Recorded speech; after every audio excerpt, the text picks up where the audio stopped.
വെളിപാടുകളുടെ ആധിക്യത്താൽ ഞാൻ അധികം ആഹ്ലാദിക്കാതിരിക്കേണ്ടതിന് ശരീരത്തിൽ ഒരു മുള്ള് എനിക്ക് നൽകപ്പെട്ടിരിക്കുന്നു. അതായത്, എന്നെ ശല്യപ്പെടുത്തുന്നതിനും മതിമറന്ന് ആഹ്ലാദിക്കാതെ എന്നെ നിയന്ത്രിക്കുന്നതിനും വേണ്ടിയുള്ള പിശാചിൻ്റെ ദൂതൻ.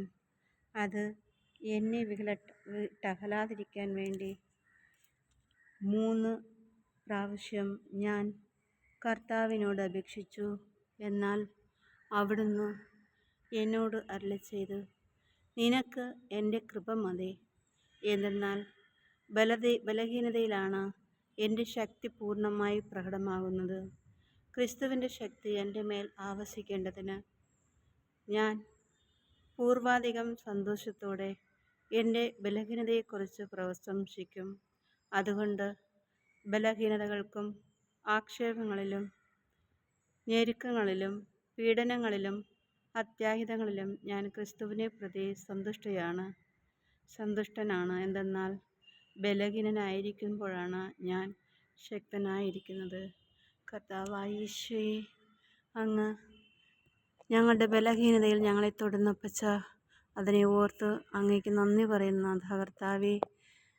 2 കൊരിന്ത്യർ 12-ാം അധ്യായം 7 മുതൽ 10 വരെയുള്ള തിരുവാക്യങ്ങളിലൂടെ ഞങ്ങൾക്ക് നീ വെളിപ്പെടുത്തി തരുന്ന അപ്പച്ചാ കർത്താവേ, ഞങ്ങളുടെ ബലഹീനതയിലാണ് നിൻ്റെ കൃപ വെളിപ്പെടുന്നത് കർത്താവേ.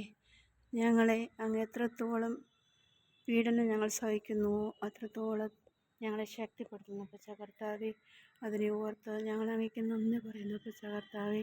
നിൻ്റെ കൃപയിനാൽ ഞങ്ങളെ നയിക്കുന്നതിനെ ഓർത്ത് ഞങ്ങളുടെ ഓരോ കഷ്ടതയും അങ്ങയുടെ കരങ്ങളിലേക്ക് സമർപ്പിക്കുന്നതിനെ ഓർത്ത് ഈശോയെ, അങ്ങ് നീ ആ കഷ്ടതയെല്ലാം ഏറ്റെടുക്കുന്നതിനെ ഓർത്ത് അങ്ങേക്ക് ഞങ്ങൾ നന്ദി പറയുന്നു അപ്പച്ചാ കർത്താവേ. അപ്പത്തിൻ്റെ രൂപത്തിൽ സക്രാരിയിൽ എഴുന്നേറ്റിരിക്കുന്ന ദൈവമേ, ഞങ്ങൾ അങ്ങേ ആരാധിക്കുന്ന സ്തുതിക്കുന്നു നന്ദി പറയുന്നു അപ്പച്ചാ കർത്താവേ. ഈശോയെ, ഞങ്ങളുടെ ബലഹീനതകളെല്ലാം കർത്താവേ അങ്ങ് ഏറ്റെടുക്കണമേ നാഥാ കർത്താവേ. നീ തന്നിരിക്കുന്ന മുള്ള് അങ്ങയുടെ കൃപയാൽ അങ്ങ് സന്തോഷമായി പകർത്തണമേ കർത്താവേ. ഈശോയെ, നിൻ്റെ കൃപ ഞങ്ങളിൽ വസിക്കട്ടെ കർത്താവേ. നിനക്കെൻ്റെ കൃപ മതി എന്ന് വചനം വഴി അരുളിച്ചെയ്യുന്ന നാഥാ കർത്താവേ. നിൻ്റെ കൃപയിനാൽ ഓരോ നിമിഷവും ഞങ്ങൾ നയിക്കുന്നതിനോർത്ത് നന്ദി പറയുന്ന പച്ചാ. സ്തോത്രം നന്ദിയോട് സ്തുതിക്കുന്ന പച്ചാ. സർവ്വം അങ്ങിലർപ്പിച്ച് ഞങ്ങളുടെ കുടുംബങ്ങളെല്ലാം, ഇത് കേൾക്കുന്ന ഓരോ കുടുംബങ്ങളെയും, ഇത് ശ്രവിക്കുന്ന ഓരോ നാവിനെയും സ്വരത്തെയും ഓരോ കാതുകളെ അങ്ങ് വിശദീകരിച്ച് അങ്ങയുടെ തിരുകരത്താൽ നിറയ്ക്കണമേ എന്ന് പ്രാർത്ഥിക്കുകയും യാചിക്കുകയും ചെയ്യുന്നു. സ്തോത്രം. ഹല്ലേലൂയ. ആമേൻ.